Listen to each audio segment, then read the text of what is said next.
हाँ जी, एसी का टेम्परेचर 25 हो रहा है बेटा, 25 रूम टेम्परेचर। अभी सही हो जाएगा सब। तो 12th एनसीईआरटी का चैप्टर 11, 12, 13 पढ़ेंगे हम पहले, जिसको इकोलॉजी के नाम से पुकारते हैं। और एग्ज़ाम पॉइंट ऑफ व्यू से इम्पोर्टेंट है, क्योंकि 8 से 9 क्वेश्चन हर साल आते हैं। तो यहाँ आसान है, सिंपल है, बहुत आसान है। बस ज़रूरत है सिस्टम से पढ़ने की, डिसिप्लिन से पढ़ने के। मतलब सिस्टम ही तो है, और क्या है। क्या हो रहा है आपको आजकल। चलो तो चलो, ये क्या है, नाना प्रकार की आवाजें क्यों कर रहे हो। चलो बस अब बिल्कुल सीरियस हो जाओ। इकोलॉजी का इंट्रोडक्शन पढ़ना शुरू कर देते हैं हम। इकोलॉजी में आगे चलकर क्या पढ़ना है, ध्यान से सुनेंगे इधर। आज जहां कहीं भी हमारी अर्थ पे, जहां कहीं भी कोई भी ऑर्गेनिज्म रह रहा है, ये ऑर्गेनिज्म प्लांट भी हो सकता है, एनिमल भी हो सकता है, और माइक्रोब भी हो सकता है। जहां कहीं भी रह रहा है, वहां रहकर अपने एनवायरनमेंट के साथ कुछ ना कुछ इंटरेक्शन जरूर करता है। अरे ऑर्गेनिज्म और एनवायरनमेंट के बीच होने वाले इन्हीं इंटरेक्शंस की स्टडी को इकोलॉजी कहा जाता है। बहुत ही गजब, बहुत बढ़िया। आराम से बेटा, ठंड रखो, चीज़ों को आराम से सुनते चलिए। आपको पहले से आता है कोई चीज़, बहुत अच्छी बात, उसे आप मन में रखिए, बढ़िया लिसनर बनिए। पहले कुछ और नया सीखेंगे, कुछ बढ़िया करेंगे। तो ऑर्गेनिज्म जहाँ कहीं भी रह रहा है, वहाँ रहकर अपने एनवायरनमेंट के साथ कुछ ना कुछ इंटरेक्शन जरूर करता है। ऑर्गेनिज्म और एनवायरनमेंट के बीच होने वाले इन्हीं इंटरेक्शन की स्टडी को क्या कहते हैं। फिर आप कहेंगे कि ठीक है सर, ऑर्गेनिज्म और एनवायरनमेंट एक दूसरे के साथ इंटरेक्शन करते हैं, लेकिन इंटरेक्शन में करते क्या है, कौन से इंटरेक्शन, जिनको कि हम स्टडी करेंगे। अगर ऐसा है तो इसको समझने के लिए पहले हमें एनवायरनमेंट समझ में आना जरूरी है। जब एनवायरनमेंट समझ में आएगा तो होने वाले इंटरेक्शन भी समझ जाएंगे। तो सबसे पहले मैंने आपसे पूछा, एनवायरनमेंट कहते किसको है।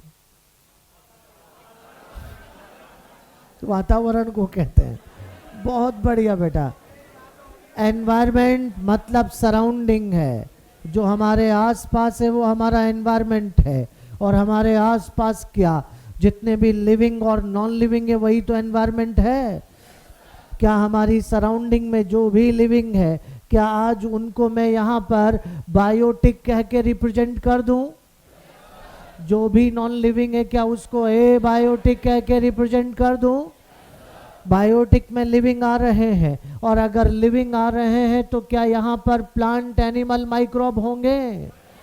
जैसे ही मैंने प्लांट, एनिमल, माइक्रोब लिखा, हर एक बच्चे को समझ में आ जाना चाहिए ऑर्गेनिज्म भी एनवायरनमेंट का एक पार्ट है, क्योंकि वो भी तो प्लांट, एनिमल, माइक्रोब में से एक है। अरे ए बायोटिक के अंदर यहाँ पर क्या जिस एरिया में ऑर्गेनिज्म रह रहा है वहाँ की लाइट आएगी, वहाँ का टेम्परेचर होगा, वहाँ की सॉइल होगी, वहाँ का वाटर होगा, वहाँ की एयर होगी। ये सब मिलके क्या बनाते हैं, ये तीनों मिलके क्या बनाते हैं। क्या ऑर्गेनिज्म एनवायरनमेंट का एक पार्ट है। क्या वहाँ रहकर वो दूसरे बायोटिक और एबायोटिक के साथ कुछ ना कुछ इंटरेक्शन करता है। बस उसी इंटरेक्शन की स्टडी को क्या कहते हैं। फिर आप कहेंगे कि एनवायरनमेंट भी समझ में आ गया, लेकिन अभी भी इंटरेक्शन नहीं समझ में आ रहे कि आखिर कौन से इंटरेक्शन हो रहे हैं। चलो इसको थोड़ा और आगे बढ़ाते हैं, और बेटा यहाँ इकोलॉजी शब्द को ही ब्रेक करके देखते हैं। और अगर इकोलॉजी टर्म को ब्रेक करके देखा तो दो शब्दों से मिलके बना है, ओइकोस और लोगोस। बेटा यहाँ ओइकोस का मतलब जानते हैं क्या? होम या फिर कह दीजिए हैबिटेट। और लोगोस का मतलब स्टडी होता है। ऑर्गेनिज्म जिस किसी भी हैबिटेट में रह रहा है, क्या उसका हैबिटेट, एरो देखो इधर बोर्ड पे देखो, हैबिटेट, ये एरो यहाँ से जा रहा है और ये एरो यहाँ आ रहा है। कहाँ से कहाँ समझ पा रहे हो बेटा? ये एरो यहाँ आ गया और उसका हैबिटेट क्या कोई फॉरेस्ट हो सकता है? कोई ग्रासलैंड हो सकता है? ऑर्गेनिज्म का हैबिटेट क्या कोई डेजर्ट, कोई पॉन्ड, कोई लेक हो सकता है? अरे आपको समझाने के लिए आज मैंने यहाँ पर फॉरेस्ट का एग्जाम्पल लिया। ये रहा एक बड़ा सा फॉरेस्ट। जल्दी बताओ इसका एनवायरनमेंट किन दो चीजों से मिलके बनेगा? बायोटिक और, अरे तुरंत बताओ बायोटिक में कौन कौन आता है? प्लांट, एनिमल, माइक्रो, बहुत गजब। ए बायोटिक में कौन कौन आता है? Light, temperature, soil, water, air. क्या ये सब मिलके ए बायोटिक हैं? क्या ये सब मिलके बायोटिक हैं? क्या ये दोनों मिलके एनवायरनमेंट है? क्या ऑर्गेनिज्म एनवायरनमेंट का एक पार्ट है? क्या वहां रहकर वो दूसरे बायोटिक और एबायोटिक से कुछ ना कुछ इंटरेक्शन करता है? करता है। अरे इंटरेक्शन में क्या हो रहा है जरा ध्यान से देखो रे बेटा। लाइट के आने से क्या प्लांट फोटोसिंथेसिस करते हैं? ए बायोटिक का बायोटिक से इंटरेक्शन हो गया, क्या प्लांट की एनर्जी को हर्बीओर खाएगा? बायोटिक का बायोटिक से इंटरेक्शन हो गया, क्या प्लांट एनिमल दोनों मर जाएंगे तो माइक्रोब खाएंगे? माइक्रोब खाएंगे तो मिनरल सॉइल में आएंगे, क्या वापस प्लांट के पास जाएंगे? यही इंटरेक्शन है, यही इंटरेक्शन है जो ऑर्गेनिज्म अपने एनवायरनमेंट में रह के कर रहा है। वो बायोटिक से भी कर रहा है, और इन्हीं की कंबाइंड स्टडी को क्या कहते हैं? आज तो बातें सिंपल सिंपल हो रही है लेकिन जब इन्हीं को डिटेल से पढ़ेंगे तो लाइट के आने से प्लांट का फोटोसिंथेसिस करना प्रोडक्टिविटी कहेंगे। हर्बियोर ने प्लांट को खाया, कार्निवोर ने हर्बियोर को खाया, इकोलॉजी में प्रीडेशन कहेंगे। अरे प्लांट एनिमल दोनों मर जाओ, माइक्रोब खाएगा तो डिकम्पोजिशन कहेंगे। बेटा मिनरल आएगा मिनरल जाएगा, क्या यही मिनरल साइकिल होगा? तो यही चीजें तो आगे डिटेल से पढ़नी है, लेकिन अब आपको समझ में आ जाना चाहिए। अगर इकोलॉजी की डेफिनेशन कोई आपसे पूछता है तो तुरंत आपको कह देना है कि इकोलॉजी मतलब study of interactions in between biotic and as well biotic and biotic. क्या इंटरेक्शन सिर्फ बायोटिक एबायोटिक के बीच हो रहा है? अरे इंटरेक्शन तो बायोटिक में भी हो रहा है। कुछ बच्चे कह दें क्या सर एबायोटिक में भी इंटरेक्शन है? क्या है, लेकिन उसे हम स्टडी नहीं करते क्योंकि हम बायोलॉजी पढ़ रहे हैं। जब तक लिविंग नहीं हमारी स्टडी नहीं, जब तक लिविंग नहीं हमारी स्टडी नहीं। मैं मानता हूं लाइट के आने से टेम्परेचर बढ़ जाता है, एबायोटिक इंटरेक्ट करते हैं, लेकिन उसको हम स्टडी नहीं करते। हमारी स्टडी, अगर अब आपको यहाँ प्रॉपर डेफिनेशन देनी है तो आपको कहना है study of interactions in between biotic and abiotic as well biotic and biotic. बच्चों यहाँ जब भी आपको ये पूछेंगे तो ओनली लगा के पूछेंगे और स्टेटमेंट गलत करवाएंगे। आपसे पूछा जाता है कि ecology only biotic interaction study है, गलत। ओनली बायोटिक इंटरेक्शन है, गलत।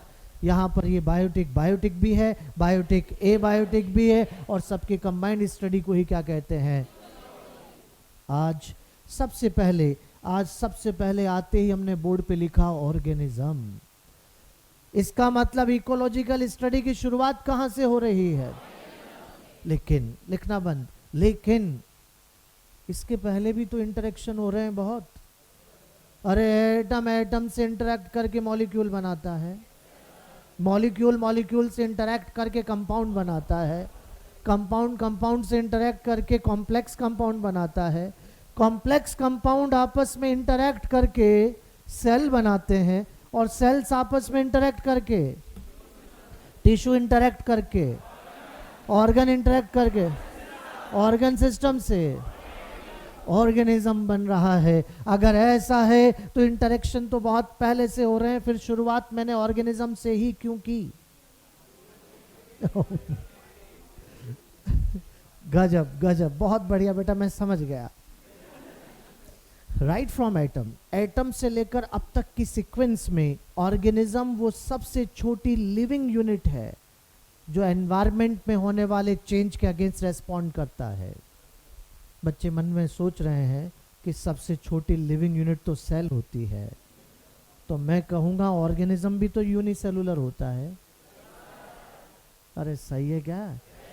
तो वो सबसे छोटी लिविंग यूनिट जो एनवायरनमेंट में होने वाले चेंज के अगेंस्ट रेस्पॉन्ड करता है, वो कौन है बेटा? तो basic unit of ecological study कौन है बेटा?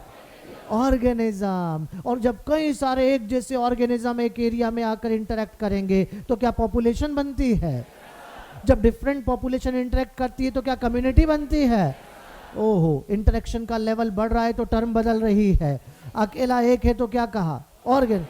जब सिमिलर का ग्रुप है तो डिफरेंट पॉपुलेशन, एक ऑर्डर क्रिएट हो रहा है। इस ऑर्डर को इकोलॉजिकल ऑर्डर कहते हैं। कौन सा ऑर्डर?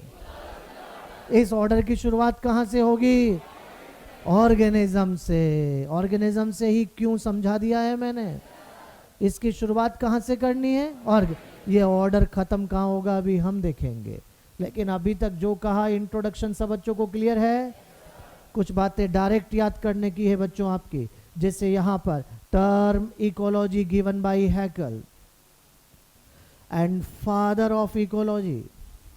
अरे पहले इंटरनेशनल फादर लिख रहे हैं, रीटर है बेटा, और फिर आते हैं इंडियन फादर ऑफ इकोलॉजी। मुझे पता है अब आप कभी जीवन में नहीं भूलोगे।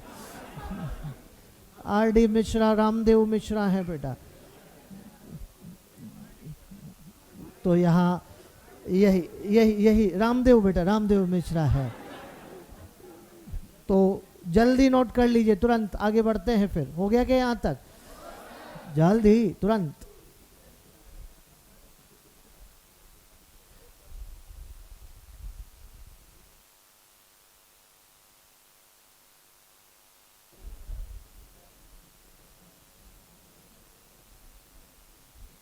जल्दी बेटा, तुरंत।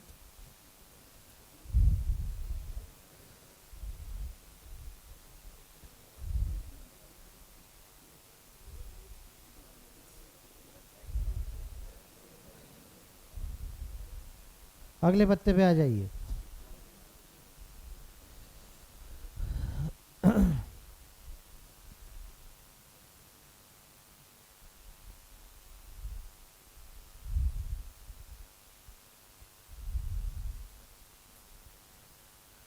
तो study of interactions in between biotic and abiotic as well biotic and biotic,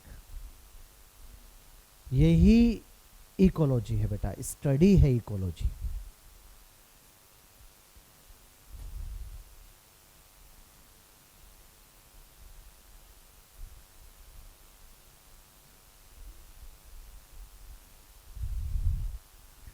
अब हम इकोलॉजिकल ऑर्डर को एक एक करके समझेंगे।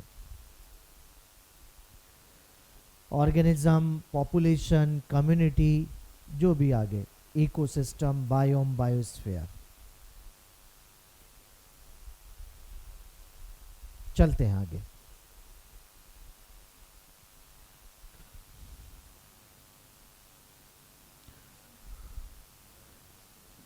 Ecological order.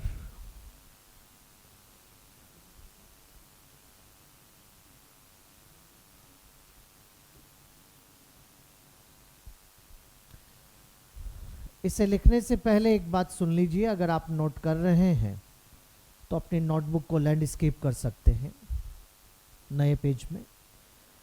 ये मेरे पास 2 पेज में कंप्लीट होगा और आपके पास 1 पेज में हो जाएगा लैंडस्केप। ऐसे इस पेज पे 3 टर्म आएगी, अगले पेज पे 3 आएगी, 2 मिलके पूरा ऑर्डर बनेगा।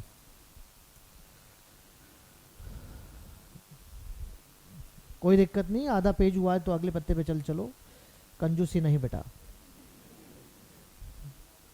अब मान लीजिए ए एक ऑर्गेनिज्म है, तो अभी अभी आप बच्चों ने कह दिया कि ये basic unit of ecological study है।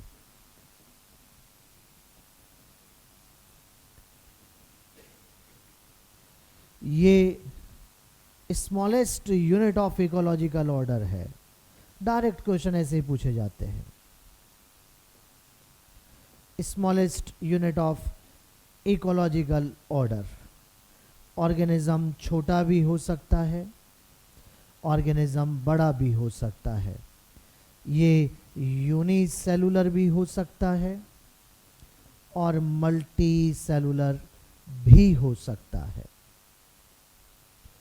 लेकिन जब कई सारे ए एक साथ आकर एक पर्टिकुलर एरिया में आकर आपस में इंटरैक्ट कर रहे हैं, तो group of similar individual population बन रही है बेटा। जल्दी से बताइए, क्या ये सारे ए, जितने भी ए आपने यहां लिखे हैं, ये एक ही स्पीसीज के मेंबर हैं? तो फिर मैंने इनको स्पीसीज ना कह के पॉपुलेशन क्यों कहा? गजब, मैं समझ गया। स्पीसीज कहने से एरिया डिफाइन नहीं होता। मैंने कहा ह्यूमन स्पीसीज, वो इंडियन भी है, ऑस्ट्रेलियन भी है, कहीं का भी हो सकता है। लेकिन अगर मैंने कहा इंडियन पॉपुलेशन, सिर्फ इंडिया वाले होंगे। आज बात इकोलॉजी की है, बातें इंटरेक्शन की है। इंटरेक्शन तभी पॉसिबल है जब एरिया एक होगा। एनसीईआरटी भी कह रही है interacting organisms should leave closely together. एक एरिया में होना जरूरी है, क्योंकि जरा बताइए, प्रीडेटर यहां रह रहा है और प्रे कहीं और रह रहा है, क्या वहां जाके खाएगा? नहीं बेटा, उनका एक एरिया में एक साथ होना जरूरी है। तो जब इंटरेक्शन होगा, चाहे वो पॉपुलेशन हो चाहे कम्युनिटी हो, एक एरिया एक साथ होना जरूरी है। और जब एक एरिया में एक स्पीसीज के इंडिविजुअल एक साथ इंटरेक्ट करते हैं तो वो क्या बनाते हैं? पॉपुलेशन। तो यहां पर सीधी डेफिनेशन हो गई, group of similar individual. Group of similar individuals live in a particular area.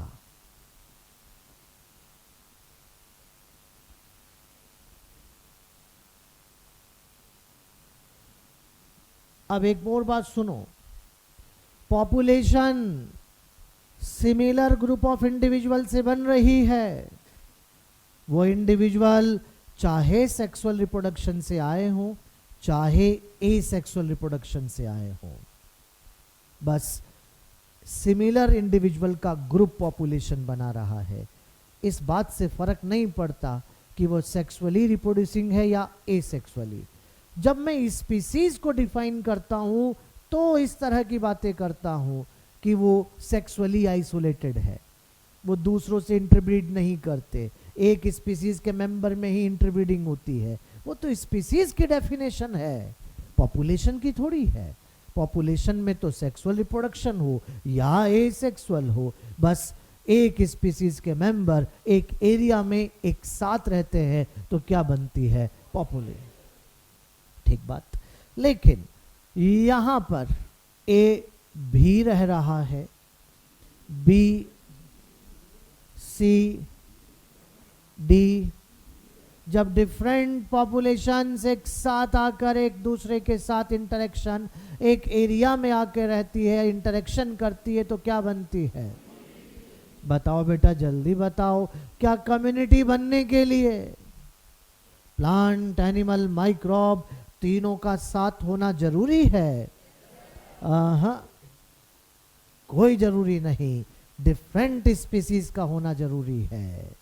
अरे ये डिफरेंट स्पीसीज केवल प्लांट की भी हो सकती है, डिफरेंट स्पीसीज ऑफ प्लांट भी हो सकता है, तो इसको आप कम्युनिटी, प्लांट कम्युनिटी के नाम से पुकारते हैं। यहाँ डिफरेंट स्पीसीज ऑफ एनिमल भी हो सकता है। अगर ऐसा है तो इसे एनिमल कम्युनिटी के नाम से पुकारेंगे। और ये डिफरेंट स्पीसीज ऑफ माइक्रोब भी हो सकता है। अगर डिफरेंट स्पीसीज ऑफ माइक्रोब अगर है तो इसे माइक्रोबियल कम्युनिटी के नाम से पुकारेंगे।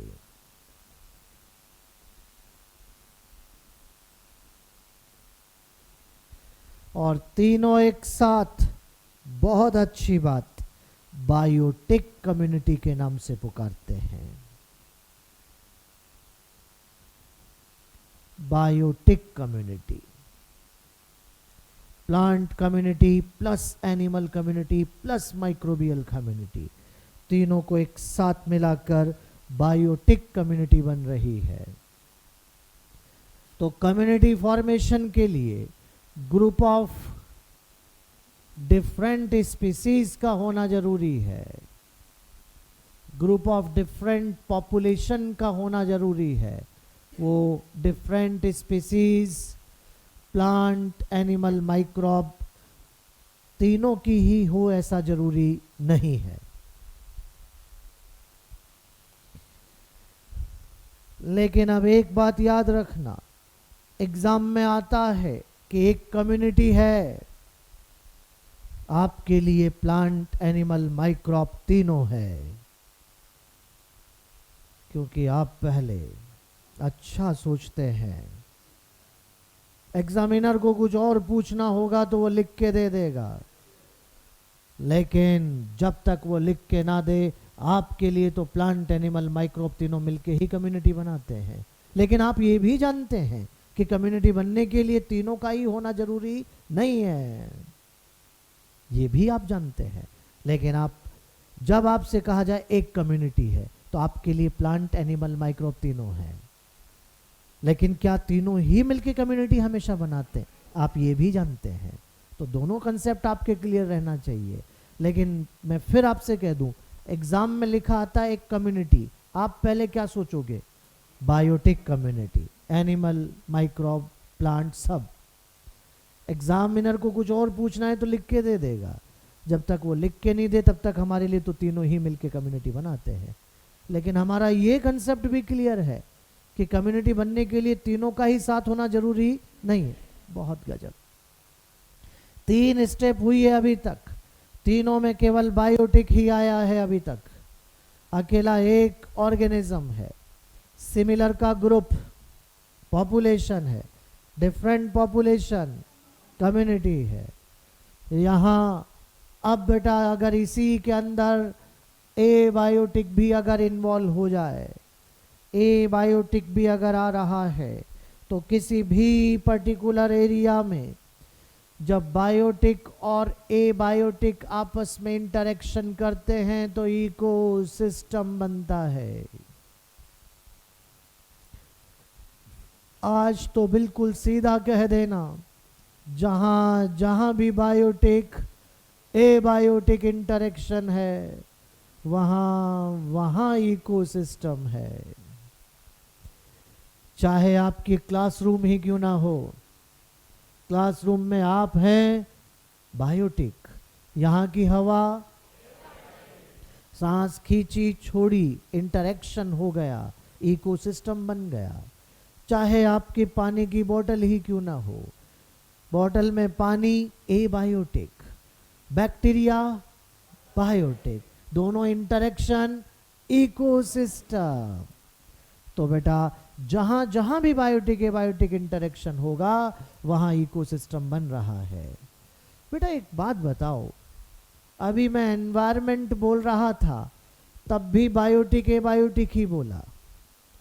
जब मैंने इकोलॉजी को समझाया तब भी बायोटिक ए बायोटिक ही बोला। अब मैं इकोसिस्टम को समझा रहा हूँ, फिर भी बायोटिक ए बायोटिक ही बोल रहा हूँ। तीनों में डिफरेंस क्या है? बहुत ही गजब, मैं समझ गया। इधर बोर्ड पे एक बार में बात पहुंच जानी चाहिए। एनवायरमेंट किन दो चीजों से मिलके बनता है? गजब, बायोटिक और बायोटिक ए बायोटिक जब आपस में इंटरेक्शन करने लग जाते हैं तो ये इंटरेक्शन क्या कहलाता है? और इस इकोसिस्टम की स्टडी कहां करते हैं? बस यही तो डिफरेंस है। एनवायरमेंट किन दो चीजों से मिलके बनता है और उनका इंटरेक्शन क्या कहलाता है, और उसकी स्टडी। बस मैंने वहीं भी, वहाँ देखो आप, जब हम पढ़ रहे थे तो मैंने वहाँ भी अंडरलाइन किया था, वहाँ भी आपसे ये कहा था इकोलॉजी स्टडी है। इकोलॉजी स्टडी है बेटा। और ये किसकी? अगर आज आप सीधे शब्दों में कह दो, इकोसिस्टम की स्टडी इकोलॉजी है। इकोसिस्टम क्या होता है? बायोटिक ए बायोटिक इंटरेक्शन होता है, और बायोटिक ए बायोटिक क्या बनाते? एनवायरनमेंट बनाते। तो यहाँ पर आपको ये चीज़ें यहाँ पर बिल्कुल क्रिस्टल क्लियर रहना चाहिए कि एनवायरनमेंट, इकोसिस्टम और इकोलॉजी में क्या फ़र्क है। तो बायोटिक ए बायोटिक, एनवायरनमेंट, दोनों का इंटरेक्शन, उसकी स्टडी। बहुत बढ़िया। चलो एक पॉन्ड में चल के देखते हैं। आओ बेटा, आ जाओ, देखते हैं। ये रहा एक तालाब। नहीं नहीं, उसमें पानी कम हो गया। इधर देखो, यहाँ पर एक तालाब है, और इस तालाब में, यहाँ जल्दी से बताओ, इसका एनवायरनमेंट किन दो चीजों से मिलके बनेगा? बायोटिक और, बहुत ही बढ़िया। यहाँ पर बायोटिक में क्या वही प्लांट, एनिमल, माइक्रोब, और ए बायोटिक में light, temperature, soil, water, air है। देखते हैं नेक्स्ट स्टेटमेंट कितने बच्चे समझ पाते। ध्यान से, पॉन्ड के बायोटिक, प्लांट, एनिमल, माइक्रोब, तीनों मिलकर बायोटिक कम्युनिटी बनाते हैं, क्योंकि डिफरेंट स्पीसीज, तीनों मिलकर बायोटिक कम्युनिटी बनाते हैं। और बायोटिक ए बायोटिक इंटरेक्शन पॉन्ड इकोसिस्टम बनाता है। सही है? तालाब से निकल के थोड़ा बाहर चलो। ग्रास उगी हुई है बेटा, ग्रासलैंड हो सकता है। थोड़ा इधर आ जाओ, एक छोटा फॉरेस्ट है बच्चों यहाँ पर। अगर मैंने आपसे इस फॉरेस्ट में आके पूछा कि यहाँ का बायोटिक कौन, आपने फिर प्लांट, एनिमल, माइक्रोब कहा। ए बायोटिक में light, temperature, soil, water, air ही बोला। मैंने यहाँ भी आपसे पूछा बायोटिक, तो आपने फिर प्लांट, एनिमल, माइक्रोब कहा। यहाँ के ए बायोटिक में भी light, temperature, soil, water, air ही बोला। सब बच्चे बोर्ड पे देखेंगे ध्यान से। मैंने यहाँ भी लिखा प्लांट, मैंने यहाँ भी लिखा, मैंने यहाँ भी लिखा। क्या तीनों जगह के प्लांट प्लांट प्लांट लिख देने से एक जैसे हैं क्या? अरे यहाँ ट्री है, यहाँ फाइटोप्लैंक्टन है, यहाँ ग्रास है, क्या प्लांट लिख देने से एक हो गया क्या? तो तीनों जगह का प्लांट एक जैसा कि अलग अलग? तो फिर कंफर्म है तीनों जगह का एनिमल भी अलग अलग है, क्योंकि एनिमल तो वो आता है जैसा प्लांट होता है। घास उगती है तो रैबिट, डियर, काऊ आते हैं। ट्री उगता है तो घोंसला बनाने चिड़िया भी आती है। इसका मतलब एनिमल का आना किस पे डिपेंड करता है? बेटा, इस तालाब में पानी ज़्यादा है तो फाइटोप्लैंक्टन रह रहा है। अगर पानी सूख गया तो क्या फाइटोप्लैंक्टन रह पाएगा? ओहो, प्लांट का आना तो ए बायोटिक पे डिपेंड करता है। अगर किसी भी नए एरिया का डेवलपमेंट देखोगे तो पहले बायोटिक देखोगे कि ए बायोटिक? जैसा ए बायोटिक होगा उसके अकॉर्डिंग ही तो बायोटिक आएगा। और बायोटिक में सबसे पहले प्लांट आएगा। चट्टान है तो लाइकेन उगेगा, सैंड है तो कैक्टस उगेगा, पानी है तो फाइटोप्लैंक्टन रहेगा। इसका मतलब प्लांट का आना किस पे डिपेंड करता है? और फिर जैसा प्लांट वैसा एनिमल वैसा माइक्रोब अपने आप आ जाएगा। दोबारा फिर सीक्वेंस बनाते हैं। जब भी नए एरिया का डेवलपमेंट हो रहा है तो पहले बायोटिक देखें कि ए बायोटिक, जैसा ए बायोटिक उसके अकॉर्डिंग, और बायोटिक में सबसे पहले, फिर जैसा प्लांट वैसा। अपने आप आ जाएगा। सही है? तो फिर तुरंत तुरंत आंसर करो। यहाँ के बायोटिक है बायोटिक, यहाँ के बायोटिक है बायोटिक के जैसे कि अलग, यहाँ के बायोटिक है बायोटिक, यहाँ के बायोटिक है बायोटिक के जैसे कि अलग, तीनों जगह के बायोटिक है बायोटिक एक जैसे कि अलग अलग। तो तीनों इकोसिस्टम अलग अलग, ये एक इकोसिस्टम, ये दूसरा इकोसिस्टम, एक के बाद दूसरा कैसे आ गया? बायोटिक है बायोटिक बदल गया। जब बायोटिक है बायोटिक बदल जाता है तो इकोसिस्टम का टाइप भी बदल जाता है। बच्चों कुछ कहे कि सर आपने यहाँ भी तो लिखा टेम्परेचर, यहाँ भी तो लिखा टेम्परेचर, यहाँ भी तो लिखा टेम्परेचर, क्या टेम्परेचर लिख देने से एक हो गया क्या?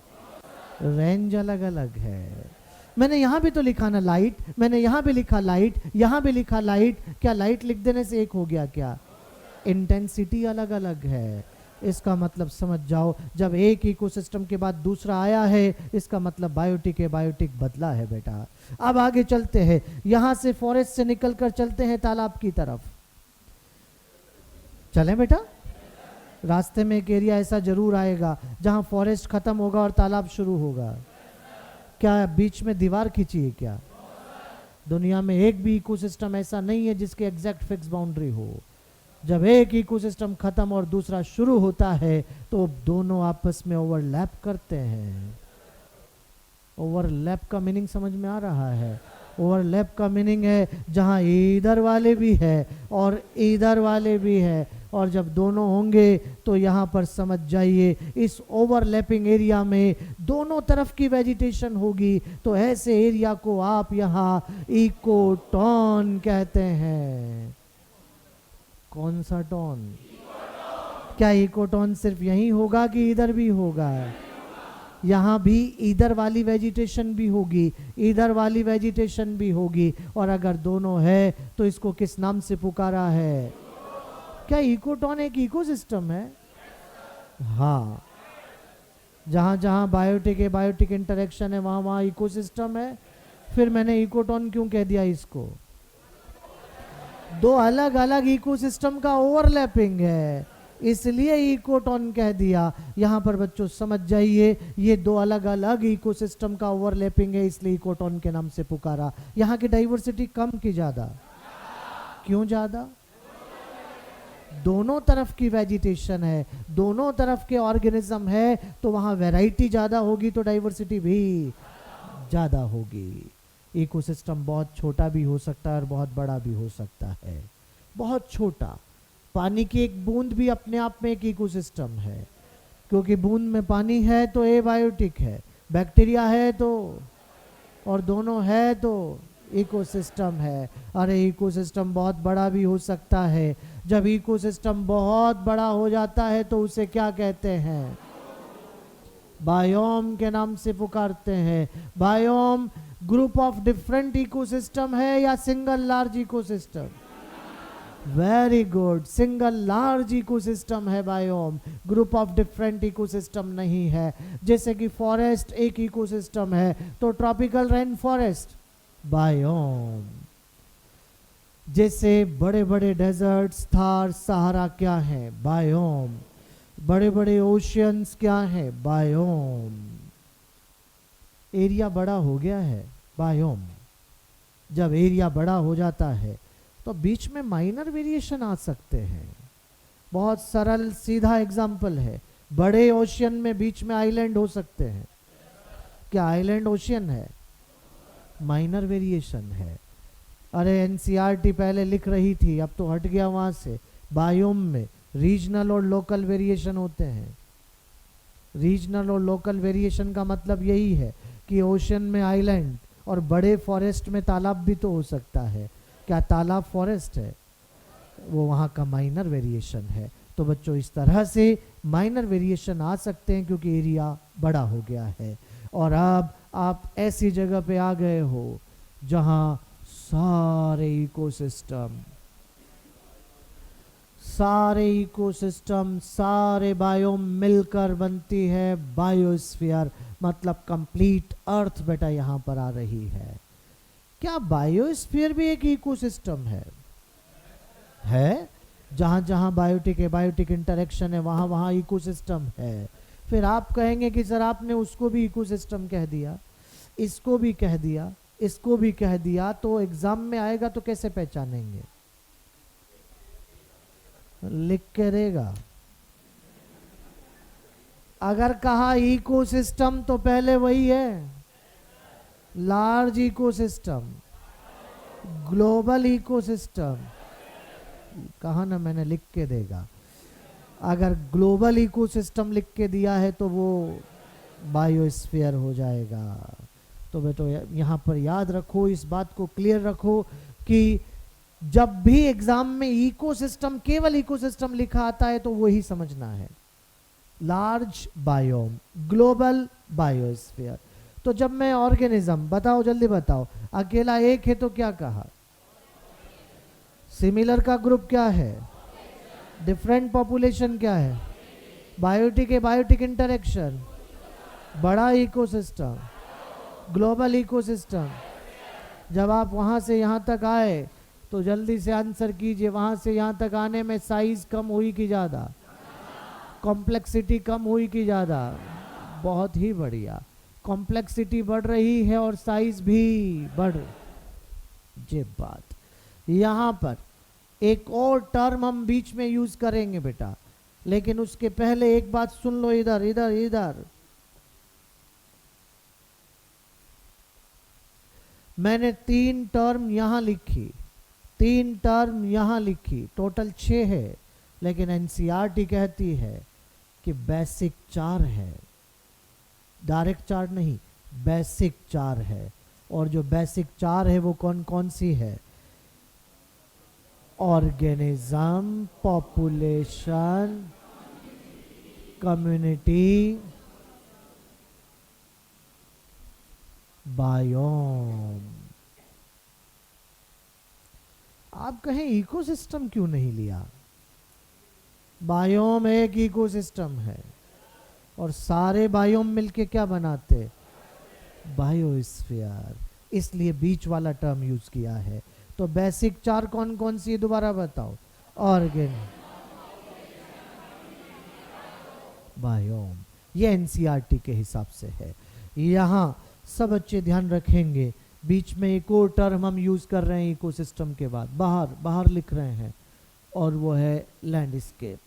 जैसे ही मैंने ये लिखा मन में क्वेश्चन आ गया, उसी ऑर्डर में क्यों नहीं लिखा? बाहर क्यों लिख दिया? लैंडस्केप होता क्या है समझेंगे अभी। क्या ये पत्ता नोट कर लिया? बनाओ बेटा जल्दी।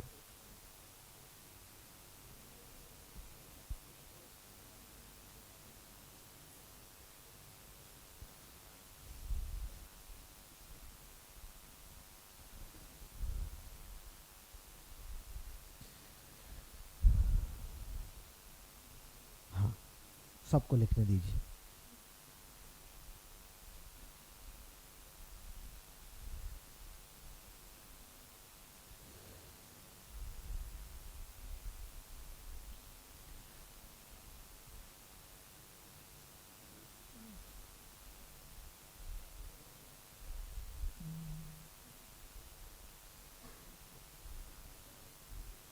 आज वाला लेक्चर और नेक्स्ट लेक्चर इंट्रोडक्शन में चलता है, टर्मिनोलॉजी में चलता है,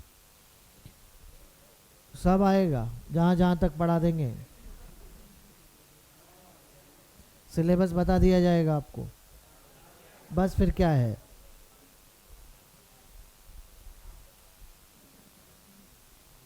बिल्कुल बेटा, जितना पढ़ा देंगे उसी से आएगा, बस अब आपका काम है कि आप क्या करते हो। हंसने से काम नहीं चलता, नंबर से चलता है।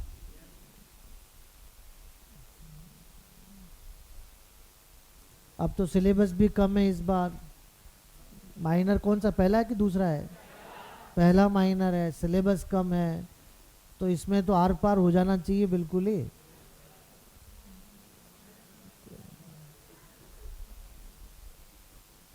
एक भी गलत नहीं होना चाहिए कहीं से कहीं तक, और इसी में गलत हो रहे हैं तो फिर किया क्या? तो काम इस पे कीजिए।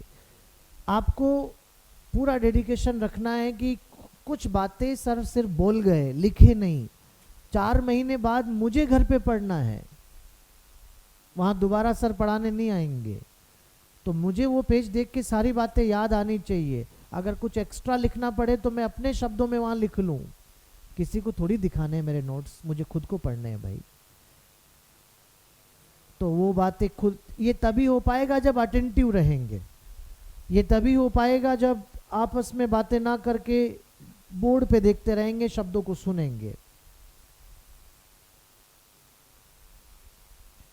एग्जाम के बाद ये बहाने नहीं सुने जाएंगे, सिली मिस्टेक हो गई थी, मैंने नोट नहीं पढ़ा था, ओहो जल्दबाजी में ओएमआर में गलत कर दिया। ये रूम पे बैठ के खुद से बोल लेना, दुनिया रिजल्ट ही देखती है बेटा।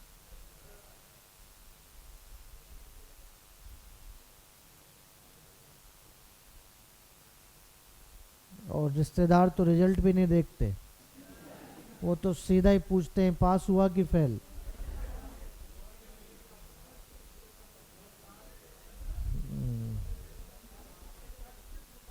हाँ हाँ जी, वही तो बात है बेटा। तो अब समझ जाओ, आगे पत्ता बढ़ाया जा रहा है।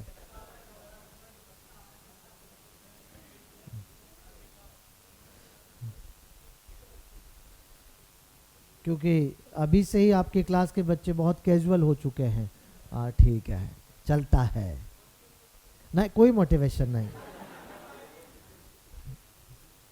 ये सब अपने अंदर की बातें होती है, ऐसे दूसरों के मोटिवेशन से चलता है क्या? मुझे क्या करना है मैंने सोच के ही तो एडमिशन लिया था। अब वो अभी से मैं भूल जाऊं तो क्या है, फिर याद आएगी जून में जाके, जब रिजल्ट आता है तभी याद आती है चीजें सब कि मैंने क्या किया था। तो इसलिए हंसी मजाक की जगह हंसी मजाक है, पढ़ाई की जगह पढ़ाई है। फुल ऑन भारी कंपटीशन डेवलप कर दो आपस में ही, क्लास में देखते हैं कौन मेरे से आगे निकलता है। हेल्दी, लड़ाई झगड़े वाला नहीं।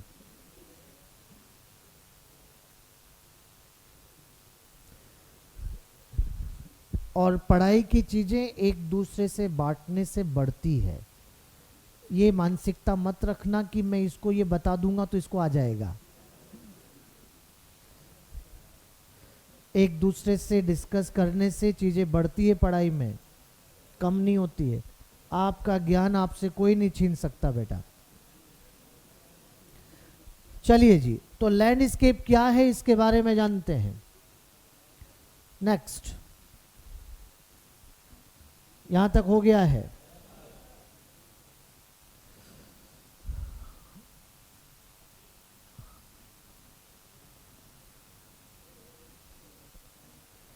लैंडस्केप वैसे तो एक नेचुरल साइट होती है, लेकिन यहां पर इकोलॉजी में group of different ecosystems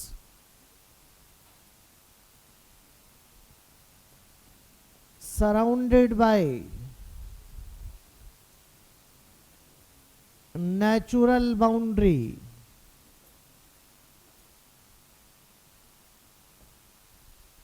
group of different ecosystems surrounded by natural boundary, वही लैंडस्केप कहलाता है।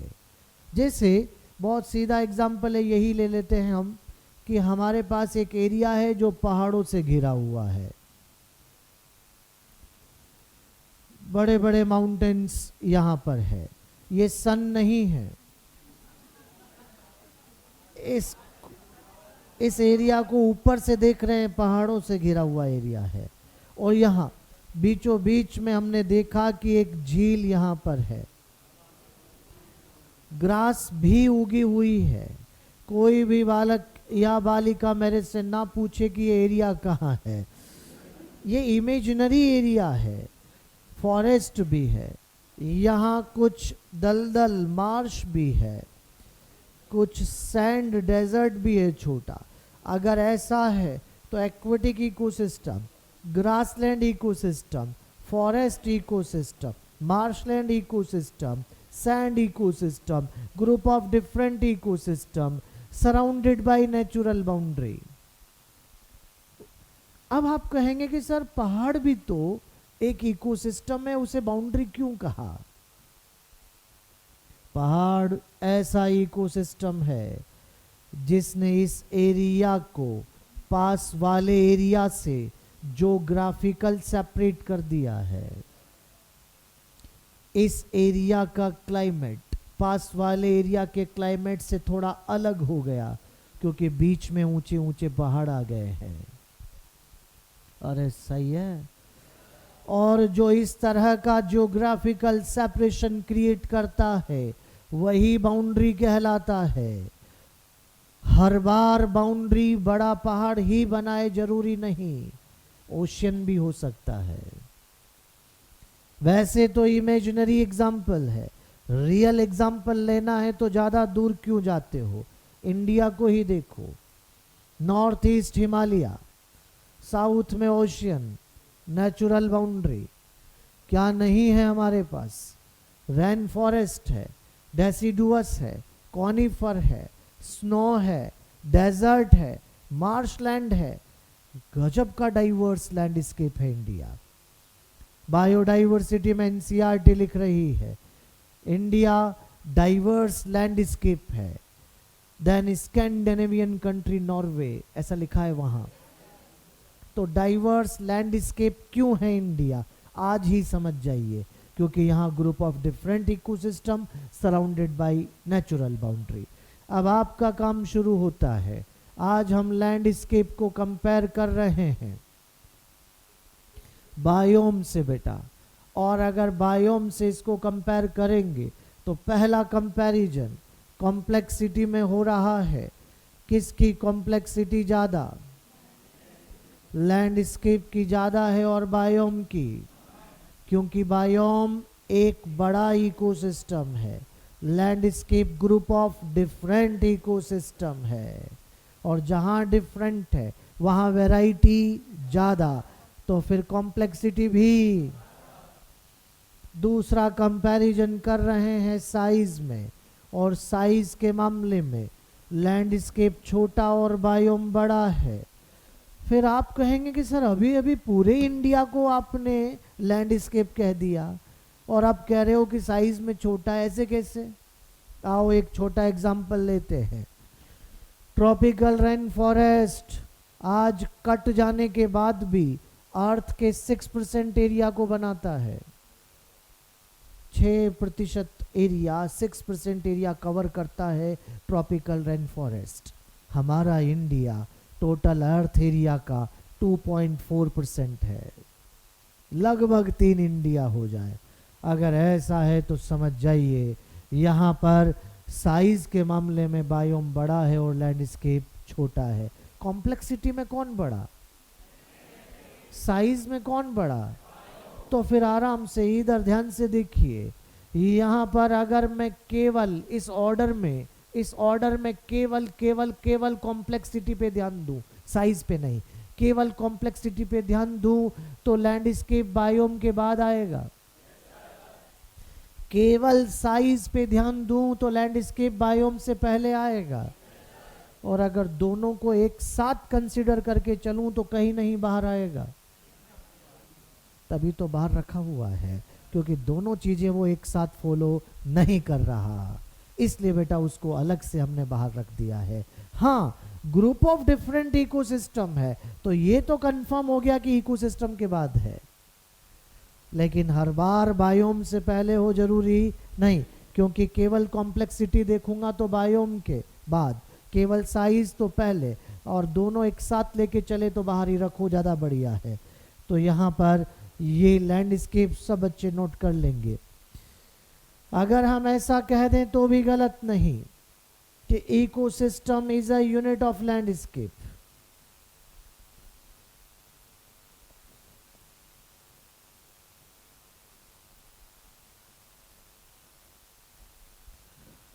क्योंकि बहुत सारे इकोसिस्टम मिलके लैंडस्केप बनाते हैं, तो एक इकोसिस्टम एक यूनिट हो रहा है।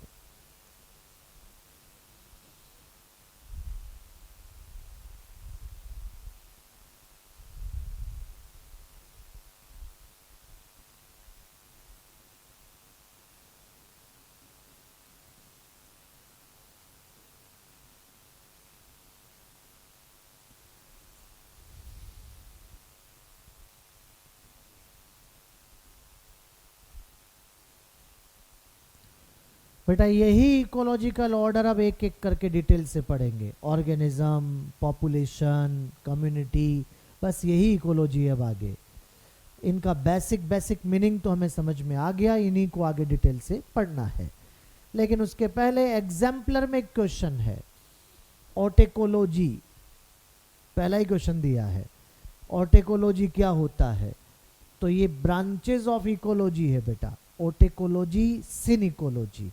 आओ इनको एक एक करके समझ लेते हैं, क्या है ऑटोकोलॉजी और क्या है सिन इकोलॉजी। ये पत्ता पलट दूं? हो गया बेटा? बनाओ जल्दी, तुरंत। हाँ जी, वो भी लैंडस्केप है, कॉम्प्लेक्स। बेटा जो मैंने जो भी चीजें कही उसमें ऑलवेज नहीं लगाया है, ये जनरली। और जो आप कह रहे हो वो हो सकता है वाली बात है, वो होगा ही ऐसा नहीं है। आपने भी कंडीशन ही लगाई है।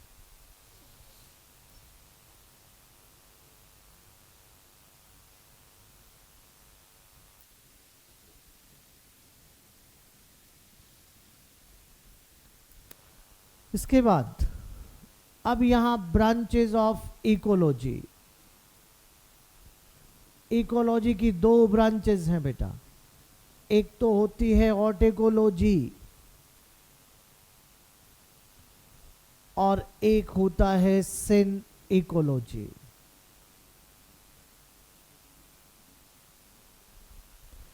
ऑटेकोलॉजी मतलब कि एक इंडिविजुअल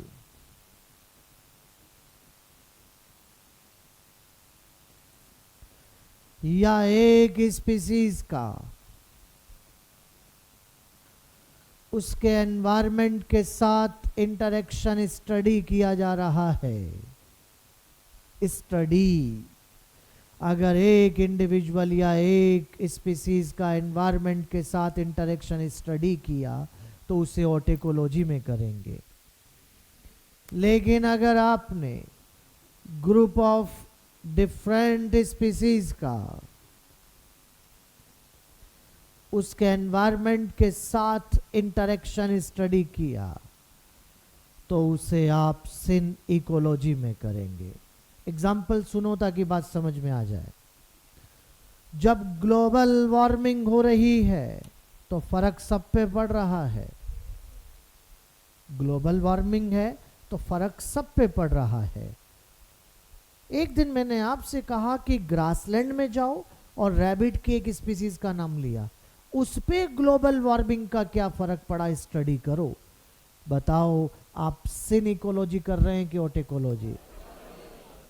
क्या बाकी और ऑर्गेनिज्म पे फर्क नहीं पड़ा? पड़ा, लेकिन आपका क्राइटेरिया एक स्पीसीज है और एक स्पीसीज पे आपने स्टडी किया तो आपने ऑटेकोलॉजी को देखा है। अगर आप सारे ग्रासलैंड पे स्टडी करते तो सिन इकोलॉजी। सही है। तो यहां अगर क्वेश्चन की लैंग्वेज में कभी स्पीसीज इकोलॉजी लिखा जाए तो भी ऑटेकोलॉजी ही मानना है। अगर वहां पॉपुलेशन इकोलॉजी लिखा जाए तो भी ऑटेकोलॉजी ही मानना है। अगर वहां इकोलॉजी ऑफ इंडिविजुअल लिखा जाए, ये तीनों ऑटेकोलॉजी के लिए ही यूज किया जाता है। और example, effect of global warming, effect of global warming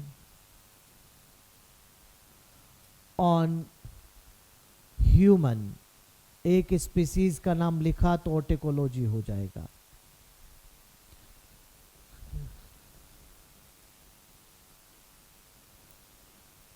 इसे आप कम्युनिटी इकोलॉजी के नाम से भी पुकारते हैं।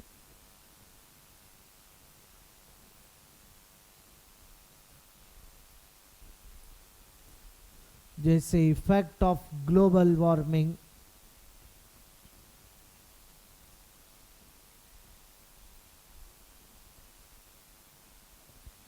on living organisms.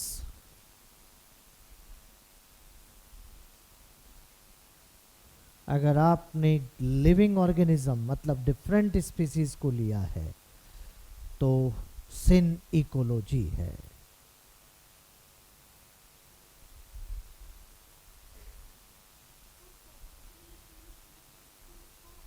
बिल्कुल बेटा, पॉपुलेशन भी तो एक ही स्पीसीज से बनती है तो वो भी ऑटेकोलॉजी ही है। एक इंडिविजुअल भी एक स्पीसीज को ही रिप्रेजेंट करता है तो वो भी ऑटेकोलॉजी है। तो ये कंप्लीट ब्रांचेस ऑफ इकोलॉजी। और अब एक एक करके इनको पढ़ना शुरू करते हैं, ऑर्गेनिज्म, पॉपुलेशन, इन्हें। और सबसे पहले बच्चों आज ऑर्गेनिज्म की बात कर रहे हैं।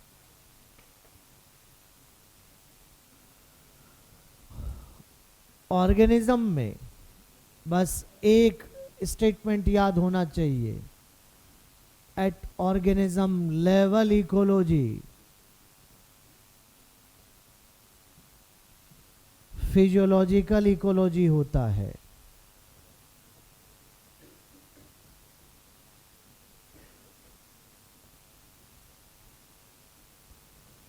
ऑर्गेनिज्म लेवल पर इकोलॉजी को फिजियोलॉजिकल इकोलॉजी कहा जाता है।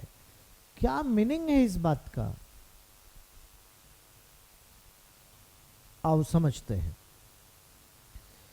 आज हमारी अर्थ पे कोई भी ऑर्गेनिज्म जहां कहीं भी रह रहा है, रह पा रहा है, रह सकता है, क्योंकि उसने अपनी फिजियोलॉजी को अपने एनवायरनमेंट से एडजस्ट किया है। सही है क्या? क्या हमने कभी सोचा कि कैक्टस रेत में ही क्यों उगता है, लाइकेन चट्टान पे ही क्यों उगता है, आर्की बैक्टीरिया 100 डिग्री कैसे झेल लेता है? ह्यूमन को कहो झेल के बता, मर जाएगा। इसका मतलब ये हुआ कि सबने अपने अपने एरिया के हिसाब से फिजियोलॉजी बनाई है।